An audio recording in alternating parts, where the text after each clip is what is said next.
താരം വിടർന്ന് മലക്കൂത്തും ചോദിന്ന് ഏതൊരു മഹാത്മാവിന്റെ തിരുജന്മത്തിന്റെ മനോഹരമായ മുഹൂർത്തത്തിലാണോ ആകാശത്തിന്റെ വാതിലുകൾ തുറക്കപ്പെട്ടത്,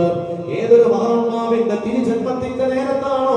സ്വർഗത്തിന്റെ കവാടങ്ങൾ അല്ലാഹു തുറന്നു വെച്ചത്, ആ സ്വർഗം അലങ്കരിച്ചത്, ഹൂറുൽ അണിഞ്ഞൊരുങ്ങിയത്, മലക്കുകൾ തസ്ബീഹും തഹ്ലീലുമായി രാജാതിരാജനായ റബ്ബിനെ വാഴ്ത്തിയത്, അല്ലാഹുവിന്റെ മലക്കൂത്തിയായ ലോകം മുഴുവനും പ്രകാശപൂരിതമായത്, ഈ ഭൂമിയിൽ എണ്ണിയാലൊടുങ്ങാത്ത അത്ഭുതങ്ങൾ സംഭവിച്ചത്, പരിശുദ്ധമായ കഅബാലയവും സഫായും മർവായും വെട്ടിത്തിളങ്ങിയത്, അല്ലാഹുവിന്റെ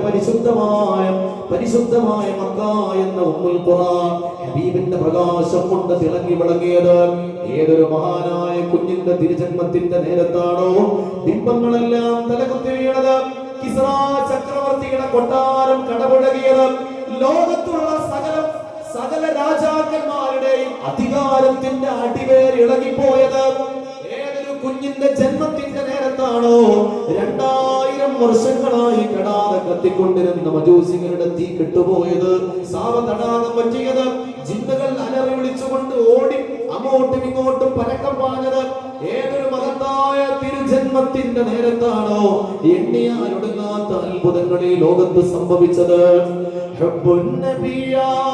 സ്വർഗത്തിൽ നിന്ന് ഹുറാനികൾ പാടി പാറിച്ചെന്ന്, സ്വർഗത്തിൽ നിന്ന്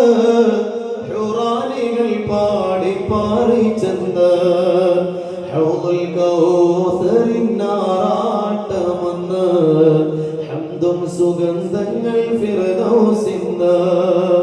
അഹദായ തമ്പുരാനാദ്യം പടച്ചുള്ള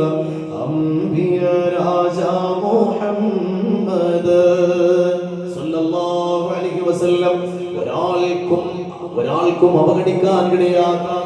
ആർക്കും കണ്ടില്ലെന്ന് നടിക്കാൻ കഴിയാത്ത മഹത്വങ്ങളുമായി മനുഷ്യകുലത്തെ രണ്ടായി പകുത്ത അല്ലാഹുവിന്റെ കാരുണ്യമാണ് മുഹമ്മദ് മുസ്തഫ സല്ലല്ലാഹു അലൈഹി വസല്ലം. तेरे कुर्बान प्यारे मोहम्मद